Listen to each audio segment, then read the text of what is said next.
Hola, vamos a hacer este problema de proyectiles que es una mezcla de dinámica con cinemática. Dice así, un cuerpo de masa 10 kilogramos se lanza con una velocidad inicial nos dan la velocidad en forma de componentes, 10i más 20j, metros por segundo, desde la posición r sub 0 igual 5i metros. Es decir, que el cuerpo está ubicado en el eje X a 5 metros del origen. Sabiendo que el cuerpo se mueve sometido a la fuerza gravitatoria terrestre y a la fuerza ejercida por una ráfaga de viento que depende del tiempo de esta forma, esta es la función con la cual depende de esa fuerza, determine el diagrama de fuerzas o de cuerpo libre y la aceleración de la partícula en todo instante. Y después veremos lo que nos va pidiendo para no aburrirlos leyendo la letra. Ya saben lo que voy a decir. Vamos a la resolución.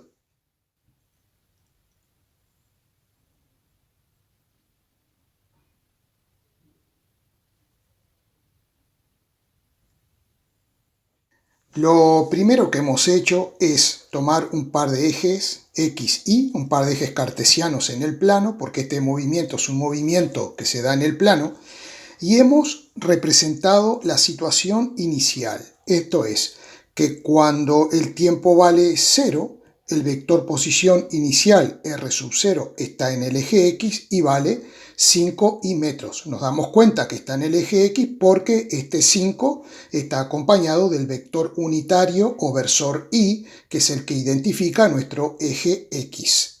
Nos dan la masa y luego la velocidad en forma de sus componentes.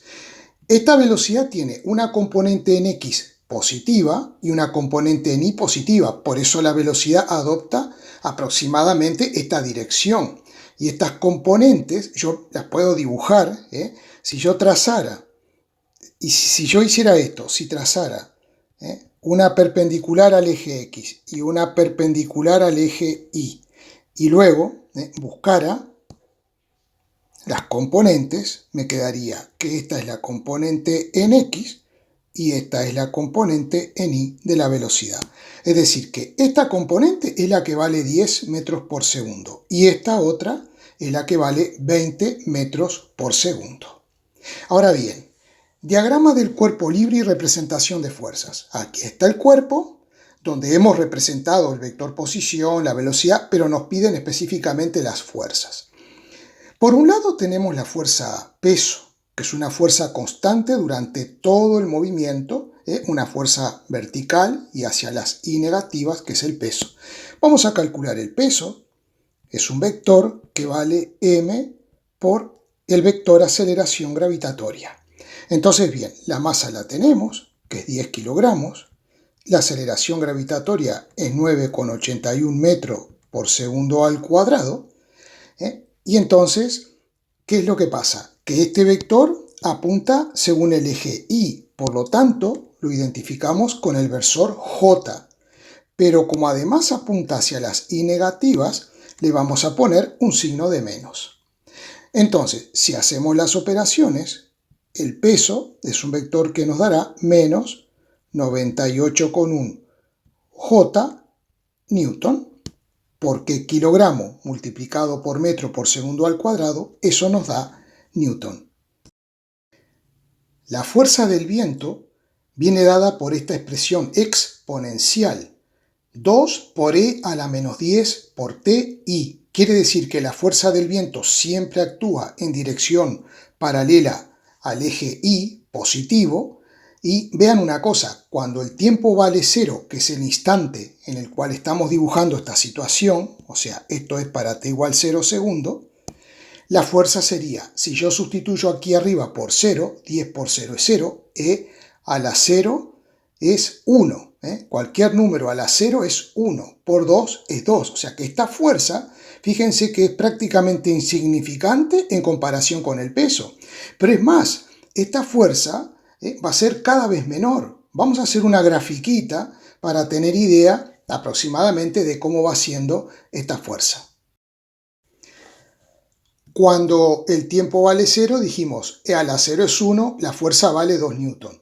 Y luego, a medida que aumenta el tiempo, esta función exponencial negativa va disminuyendo, por lo tanto va disminuyendo, disminuyendo. Y fíjense una cosa, por ejemplo, si hacemos que nuestro tiempo tienda a infinito, e a la menos infinito, es 0, ¿no? Entonces, 0 por 2 es 0 y esta curva tiende a ser 0. Es decir, que esta fuerza del viento es bastante insignificante, pero la trayectoria que va a seguir nuestro proyectil no será una parábola, no será una parábola. Sería una parábola si solamente estuviera sometida a la fuerza peso. La forma de resolver estos problemas es totalmente mecánica. Por eso estos problemas son súper fáciles si adoptamos la forma correcta de encararlo. Vamos a ver, para la parte A me piden calcular el vector aceleración en todo instante. ¿Cómo hacemos? Si nosotros conocemos las fuerzas, aplicando la segunda ley de Newton, sumatoria de fuerzas es igual a masa por aceleración. Si conocemos las fuerzas, podemos conocer la aceleración. Y si tenemos la aceleración, tenemos la velocidad. Y si tenemos la velocidad, tenemos la posición. Siendo, si tenemos aquí alguna fuerza que depende del tiempo, como es el caso de la fuerza del viento, entonces esta sumatoria dependerá del tiempo, la aceleración del tiempo, la velocidad también dependerá del tiempo y la posición dependerá del tiempo. Esto es clave para resolver estos problemas. Tenemos que recordar esta frase. Si tengo las fuerzas, conozco todas las magnitudes del movimiento, es decir, conozco la aceleración, la velocidad y la posición. Entonces, lo primero que tenemos que hacer es plantear la segunda ley de Newton. Sumatoria de fuerzas. Tengo solamente estas dos fuerzas.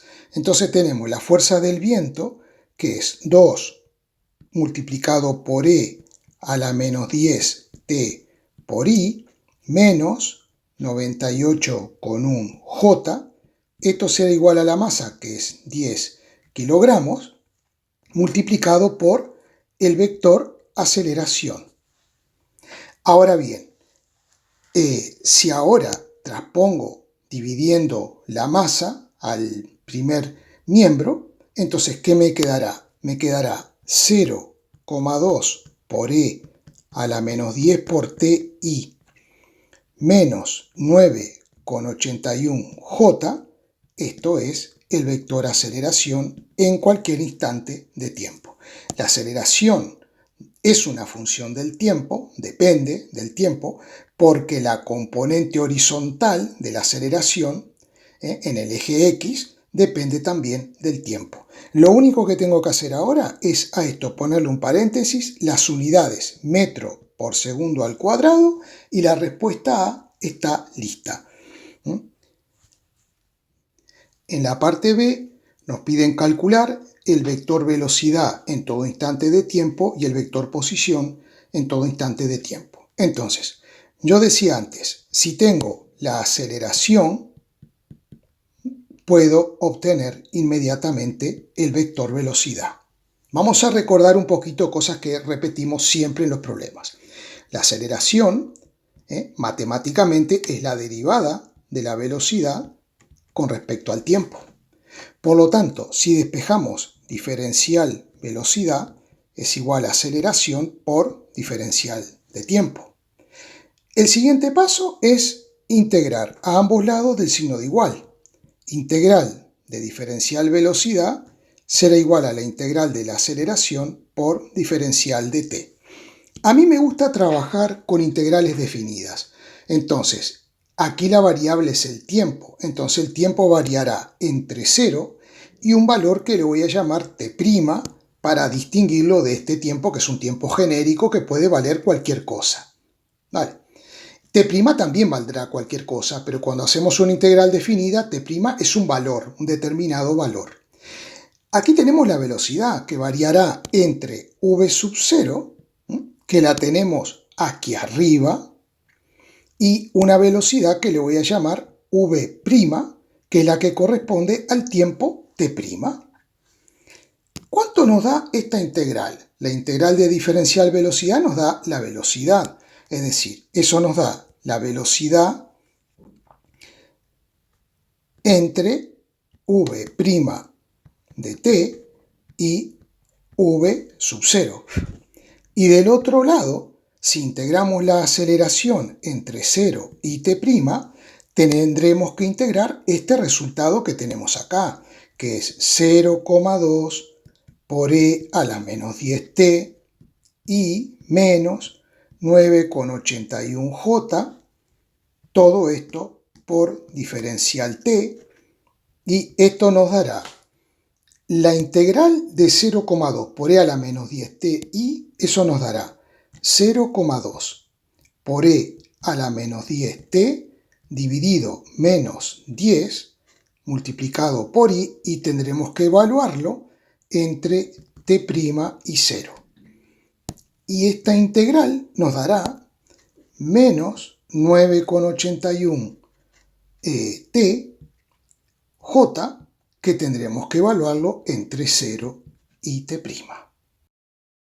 Al resolver esta integral con estos límites, ¿qué nos va a quedar? Nos va a quedar vector v' de t menos el vector v sub 0, y del otro lado, ¿qué nos va a quedar? 0,2 dividido 10, menos 10 nos va a quedar menos 0,02 por e a la menos 10 por t'.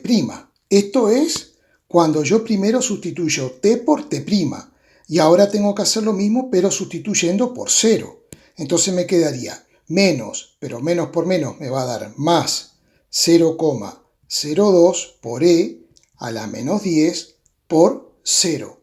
Todo esto lo pongo entre paréntesis y le pongo el vector unitario i. Menos. Vamos a ver, cuando yo sustituya la t por t' me va a dar menos 9,81 t', y cuando sustituya la t por 0, esto me va a dar 0, o sea que simplemente me va a quedar 9 menos 9,81 por t'.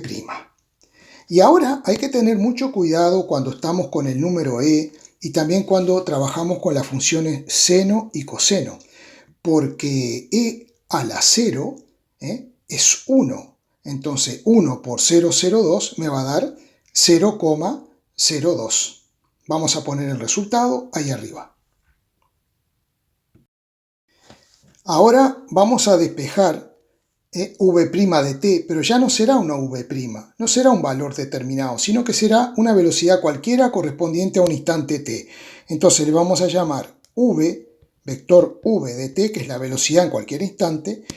Este término lo voy a transponer positivo, que es v sub 0, y ahí tengo que v sub 0 vale 10 por i más 20 por j, y luego tengo que colocar esto que tengo aquí, que voy a poner así, más menos 0,02 por e a la menos 10t, ya saco el t', lo dejo en t, más 0,02, todo esto en i, menos 9,81 por t.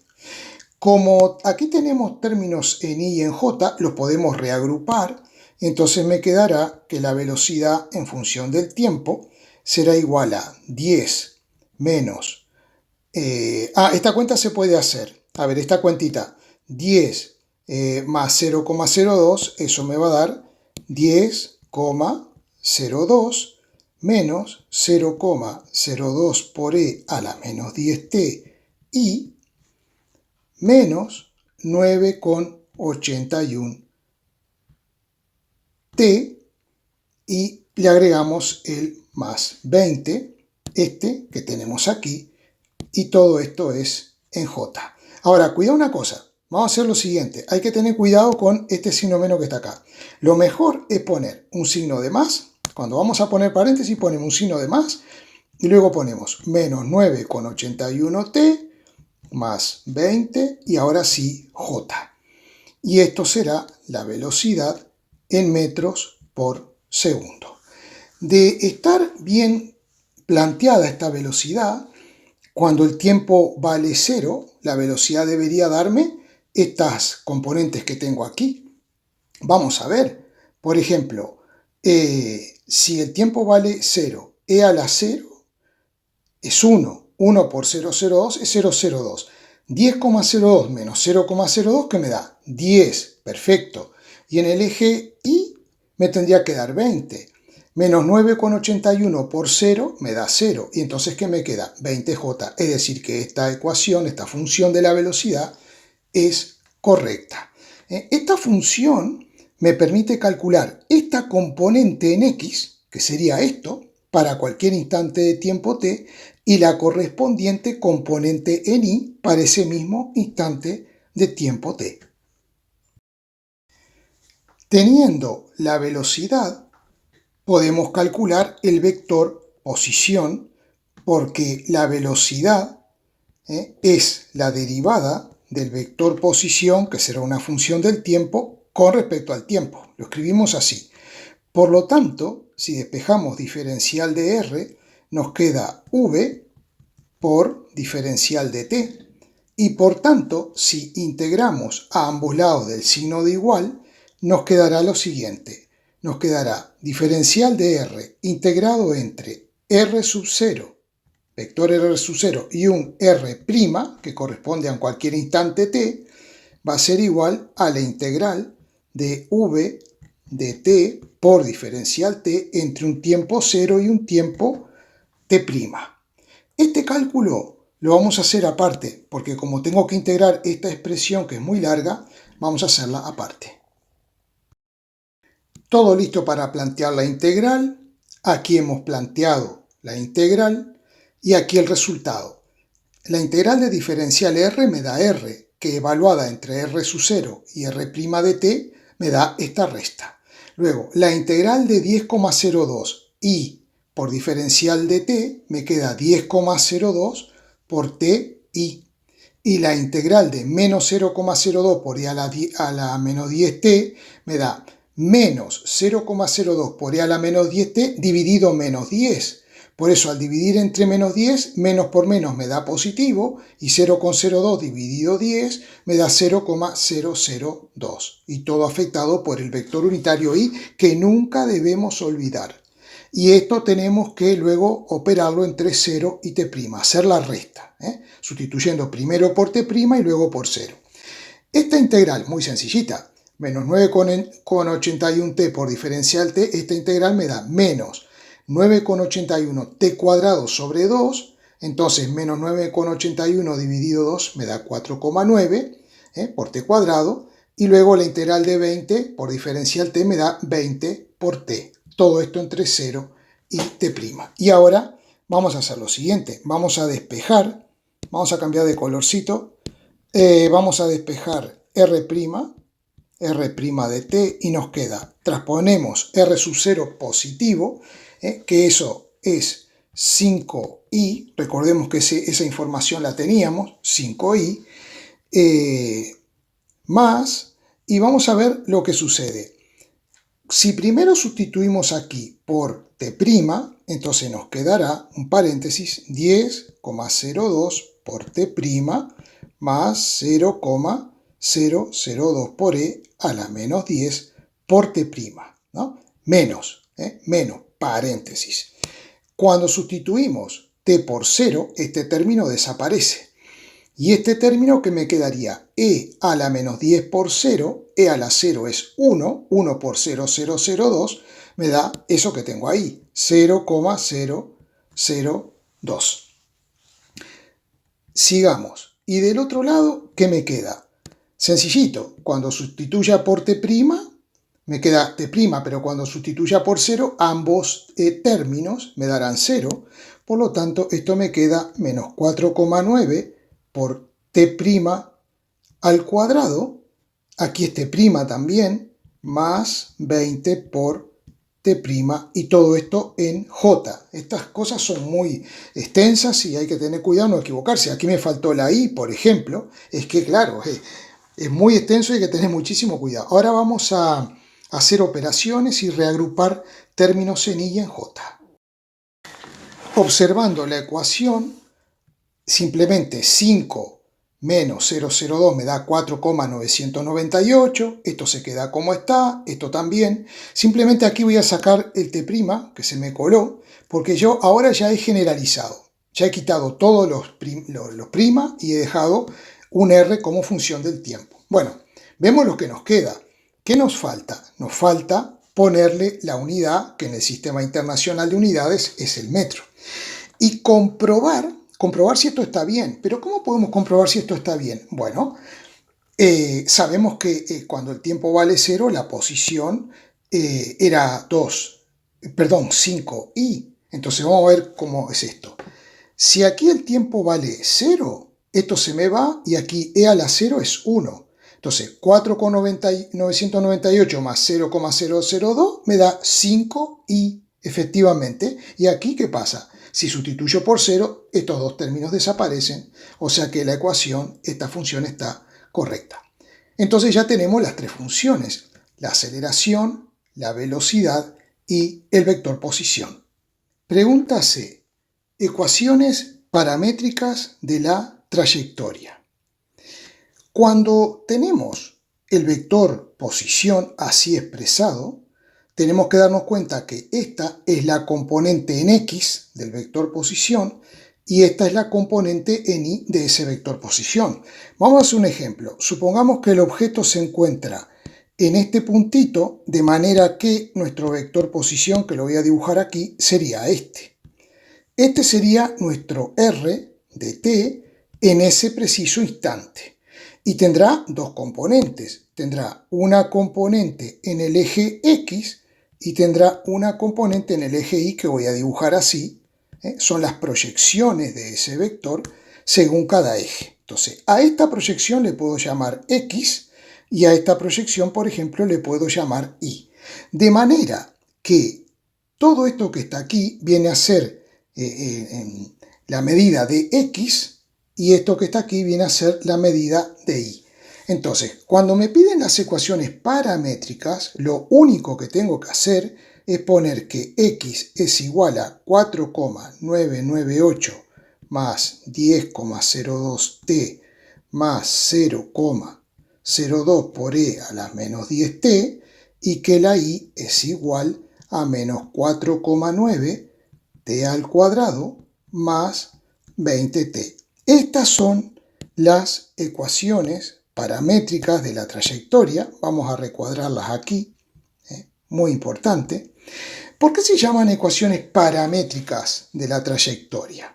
Vamos a ver, la trayectoria es la unión de todos los puntos que va describiendo el objeto mientras se mueve. Entonces yo para describir este punto, ¿qué necesito? Un valor de x y un valor de y.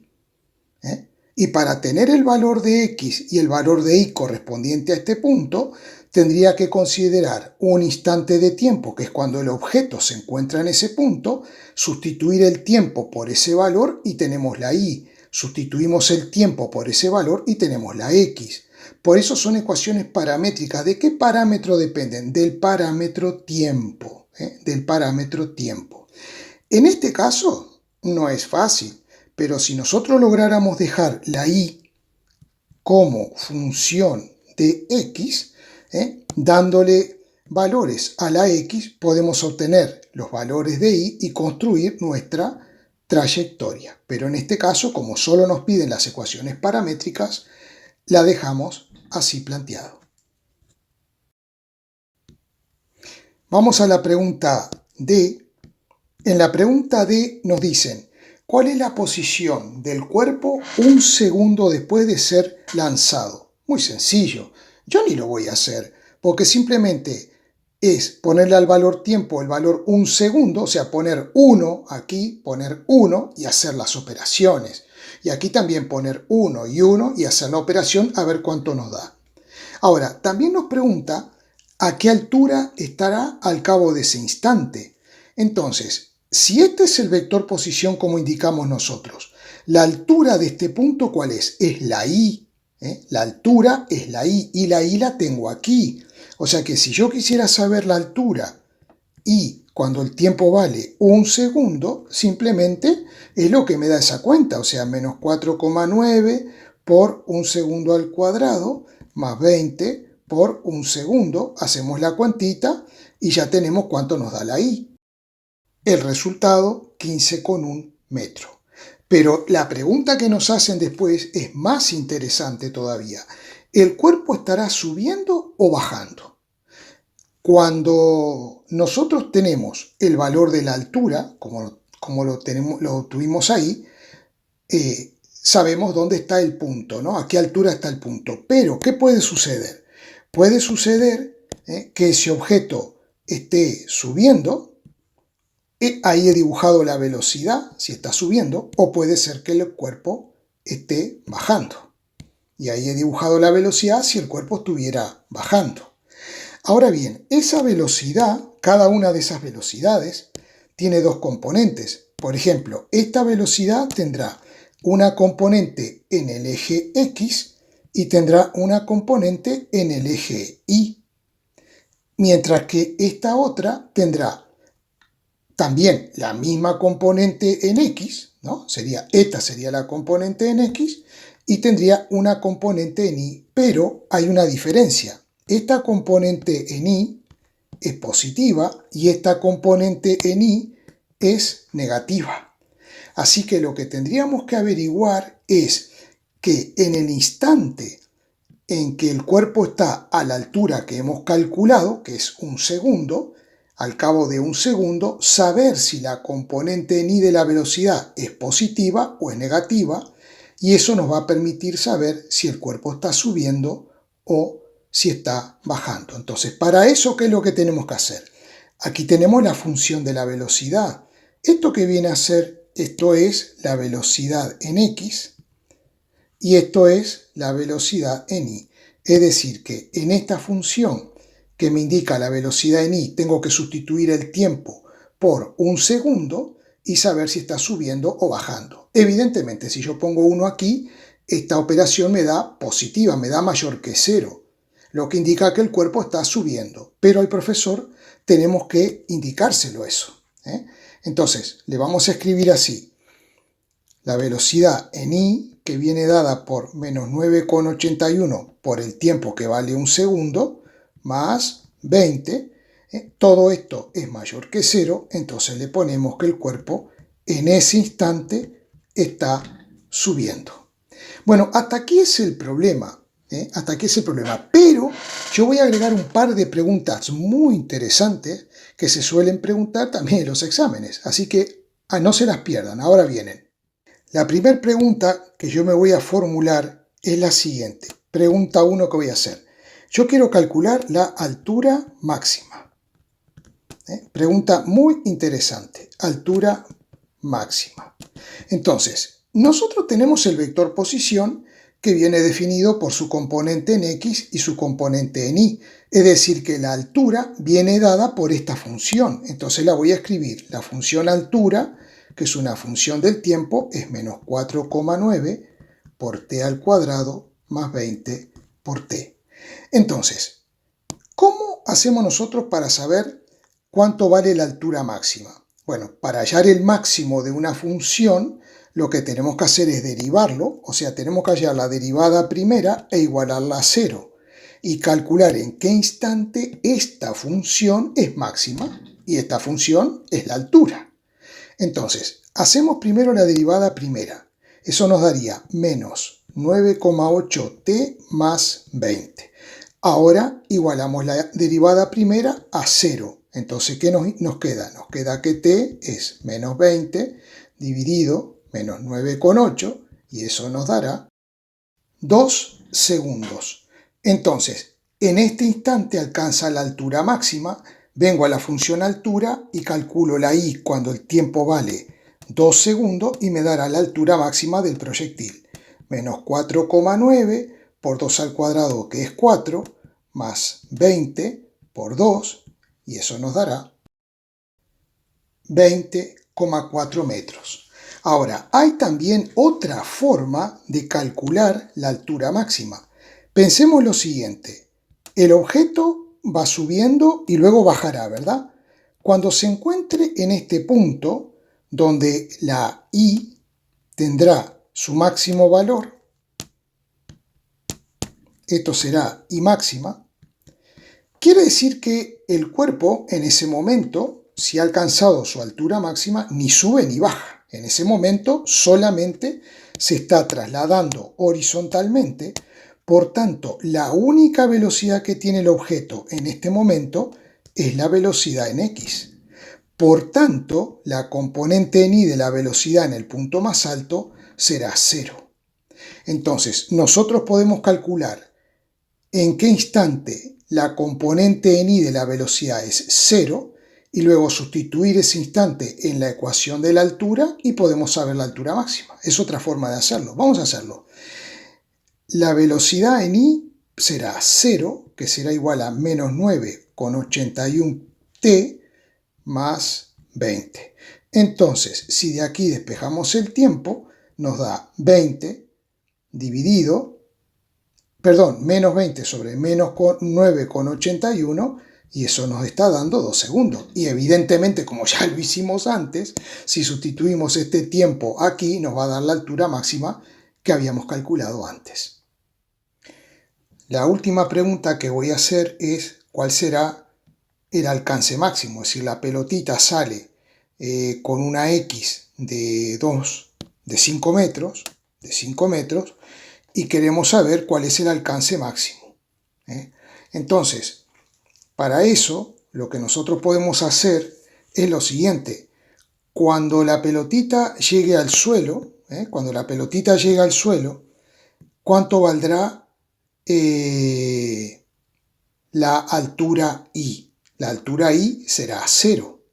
Entonces, yo lo que puedo hacer es poner a la altura el valor 0 y me queda una ecuación de segundo grado más 20 por t. Y entonces esto lo puedo escribir así. Saco factor común t y me queda menos 4,9 por t más 20. Una solución es t igual a 0. Claro, en t igual 0, que es cuando la pelotita sale, ¿cuánto vale la altura? 0. Esto está bien, perfecto. Y el otro instante será cuando llegue al alcance máximo. Entonces será menos 4,9 por t más 20 igual a 0, con lo cual t es menos 20 sobre menos 4,9 y eso me va a dar 4 segundos. Veamos una cosa, que este resultado es súper interesante. Dijimos que en alcanzar la altura máxima demoraba, en ir de este punto a este, demoraba 2 segundos.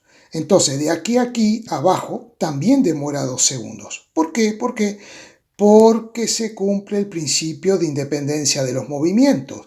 Es decir, el movimiento vertical de la pelotita sometido solamente a la fuerza peso tendrá una aceleración que será la aceleración gravitatoria.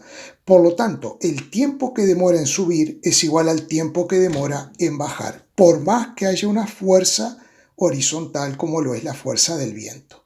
Así que este resultado era esperado. Así que ahora, si quiero calcular el máximo alcance de la pelotita, simplemente voy a la función de x y voy a sustituir el tiempo por ese valor, por 4, y veremos cuánto nos da esto. 0,02 por e a la menos 10 por 4, y simplemente es hacer la cuentita. Y esto nos da 45,8 metros. Espero que les haya servido el vídeo. Fue hecho con toda dedicación y cariño para que a ustedes les vaya bien en los exámenes. Así es que por favor les ruego que por lo menos le den like, lo compartan y se suscriban, y con eso conseguimos ayudar a más compañeros a medida que el canal sigue creciendo. Muchísimas gracias.